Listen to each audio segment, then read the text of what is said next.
પાટણ ખાતે યોજાનાર 144મી ભગવાન જગન્નાથજીની રથયાત્રાના પાવન અવસરે પાટણ જિલ્લાના નોરતા ખાતે આવેલ મહાકાળી પીપળવનમાં જિલ્લા કલેક્ટર ડોક્ટર પ્રશાંત જીલોવાની અધ્યક્ષતામાં જગન્નાથ પ્રકૃતિ વનનો પ્રારંભ કરવામાં આવ્યો। આ પ્રસંગે જૈવવિવિધતાના સંવર્ધન અને પર્યાવરણ સંરક્ષણના ઉદ્દેશ સાથે 251 દેશી પ્રજાતિના વૃક્ષોનું વૃક્ષારોપણ કરવામાં આવ્યું।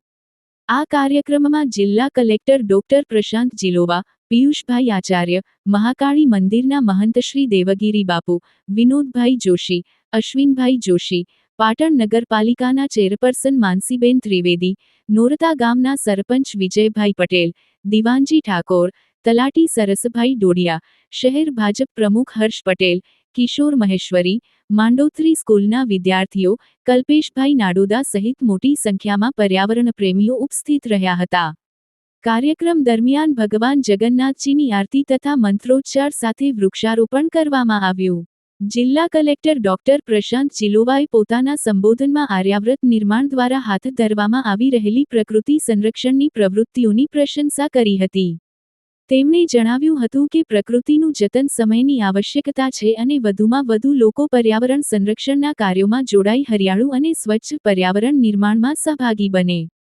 કાર્યક્રમ દરમિયાન સંસ્થાના પ્રમુખ તથા પર્યાવરણવિદ નિલેશ રાજગોરે ઉપસ્થિત સૌને હરિત અને સ્વચ્છ ભારતના નિર્માણ માટે ગ્રીન કમાન્ડો તરીકે કાર્ય કરવાનો સંકલ્પ લેવડાવ્યો હતો। આ પ્રસંગે જિલ્લા કલેક્ટરશ્રીનું પિયુષભાઈ આચાર્ય સહિતના આગેવાનો દ્વારા ખેસ, પુસ્તક, ચંદનનો છોડ તથા ચકલીના માળા અર્પણ કરી સન્માન કરવામાં આવ્યું। નિલેશ રાજગોરે જણાવ્યું હતું કે જગન્નાથ પ્રકૃતિ વનના વિકાસ માટે મહેસાણા જિલ્લાના હરેશભાઈ જોશીએ 51 વૃક્ષો દત્તક લઈને ભગવાન જગન્નાથજીની છત્રી સહિત રૂ ₹1,22,100નું યોગદાન આપ્યું છે। ઉપરાંત સમસ્ત 5 પરગણા બ્રહ્મ સમાજના ડોક્ટર શ્રવણ જોશી, હાલ અમદાવાદ નિવાસી, મૂળ નવાગામ, તા. ડીસા દ્વારા તેમના માતા પિતાની સ્મૃતિમાં ચબૂતરાના નિર્માણ માટે ₹51,000નું દાન આપવામાં આવ્યું છે।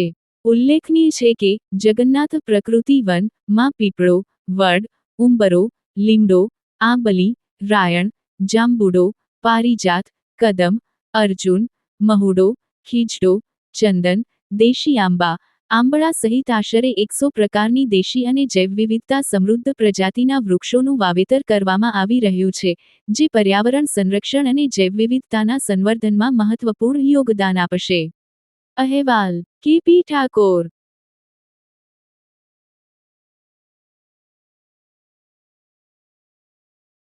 આજે જગન્નાથ પ્રકૃતિ વનની મુલાકાત લીધી અને આજે જે શુભ કાર્ય અહીંયા થઈ રહ્યું છે કે આપણે સૌ મળીને પ્રકૃતિનો શું મહત્વ છે એના ઉપર વધારે ભાર મૂકીને અહીંયા 251 વૃક્ષોનું આજે વાવેતર થઈ રહ્યું છે અને આ આખા એરિયામાં 40થી 50,000 વૃક્ષોનું વાવેતર ઓલરેડી થઈ ચૂક્યું છે।